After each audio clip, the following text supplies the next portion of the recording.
Mountainous episode 2।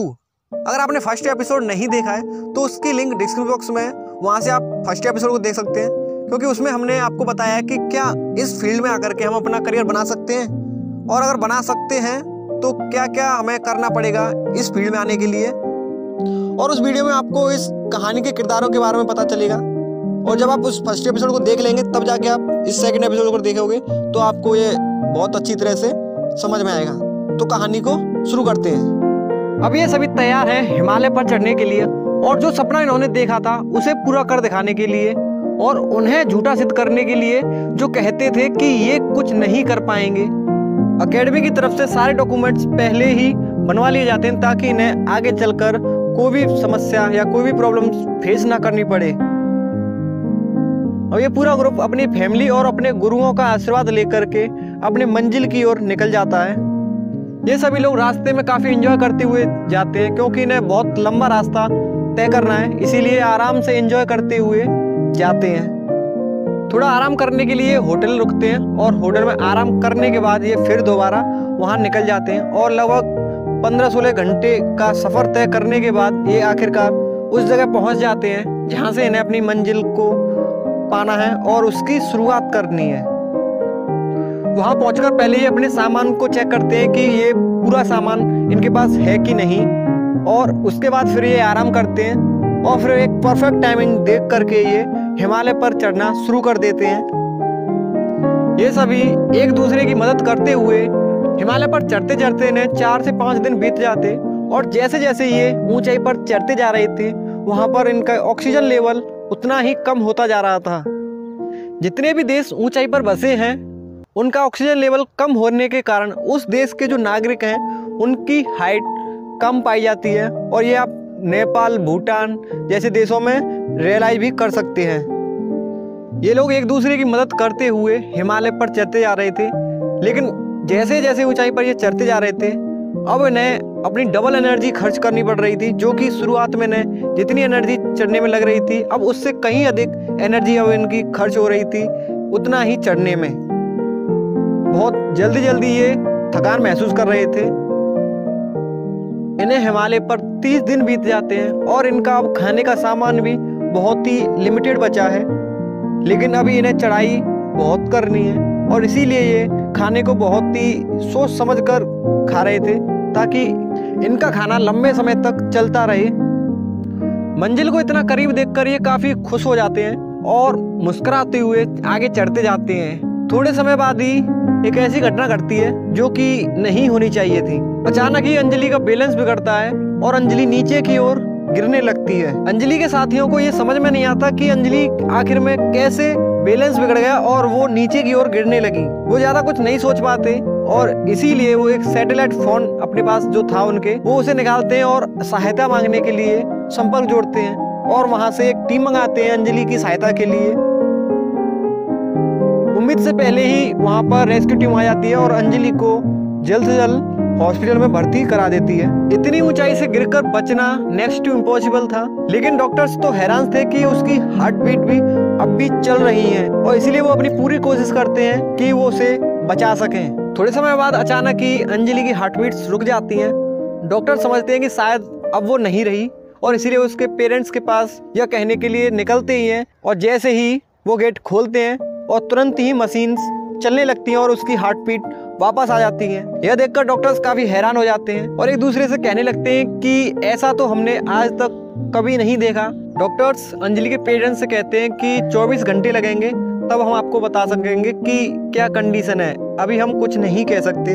अगले 24 घंटे में क्या होगा क्या नहीं वो तो अंजलि जाने और भगवान जाने। अंजलि की 24 घंटे में कई बार सिचुएशन बिगड़ती है, लेकिन फिर एकदम नॉर्मल हो जाता है, और 24 घंटे बाद जब डॉक्टर्स अंजलि के पेरेंट्स से कहते हैं कि यह बच तो गई है, जो कि ये खुद में एक भगवान का करिश्मा है, डॉक्टर्स अंजलि को घर ले जाने की इजाज़त दे देते हैं और कहते हैं कि हमें दुख है कि हम आपसे यह बात कह रहे हैं कि आपकी बेटी अब कभी चल नहीं पाएगी।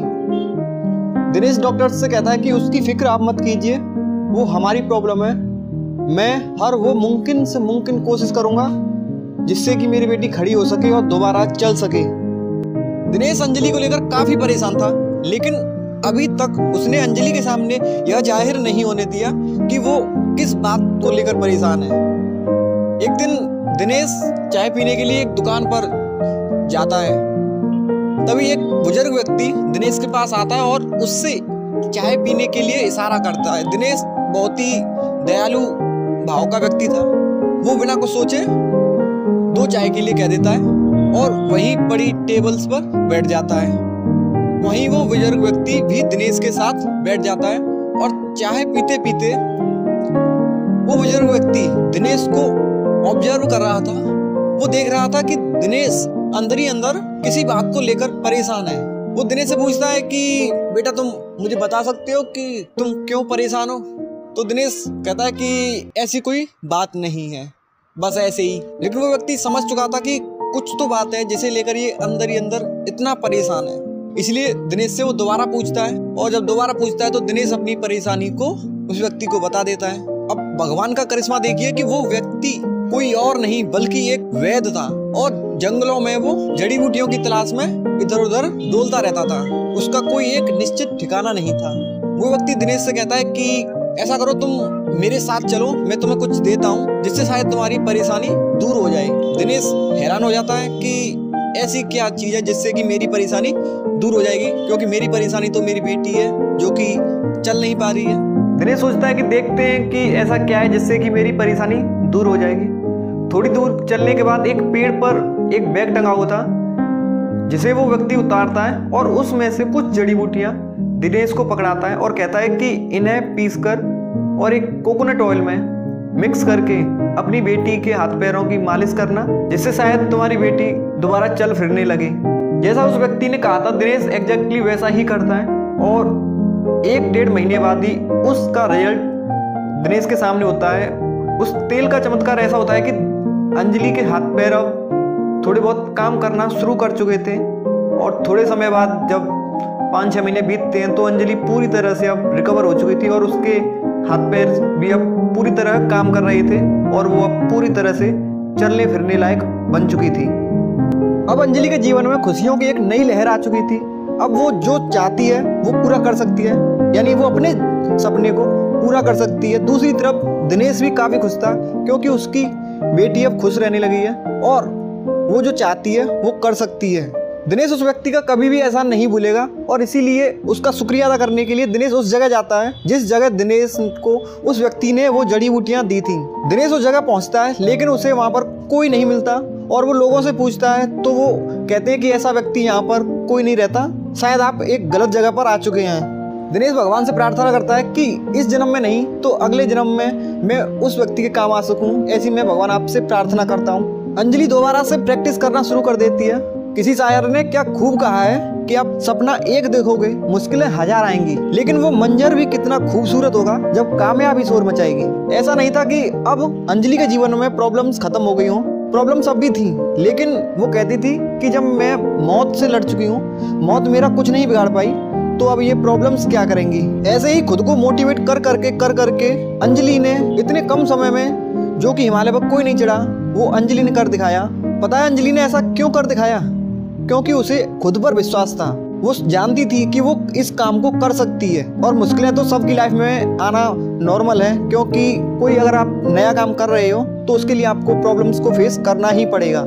एक इंटरव्यू में अंजलि अपनी सफलता का श्रेय अपने पिता और उस व्यक्ति को देती हैं जिसने दिनेश को वो जड़ी बूटियां दी थी, जिस वजह से अंजलि आज इस मुकाम पर है। रिपोर्टर्स अंजलि से कहते हैं कि क्या आप यूथ को कुछ ऐसा देना चाहेंगी जिससे कि वो इंस्पायर रहें? तो अंजलि कहती है कि मैं 2 लाइन ही कहना चाहूंगी जो कि मैं खुद से कहती थी। लक्ष्य मेरा कोई ख्वाब नहीं, मेरे जीवन का आधार है। कि लक्ष्य मेरा कोई ख्वाब नहीं, मेरा जीवन का आधार है और मेरी खुद की कोई पहचान नहीं, मेरी सफलता ही मेरा प्रमाण है।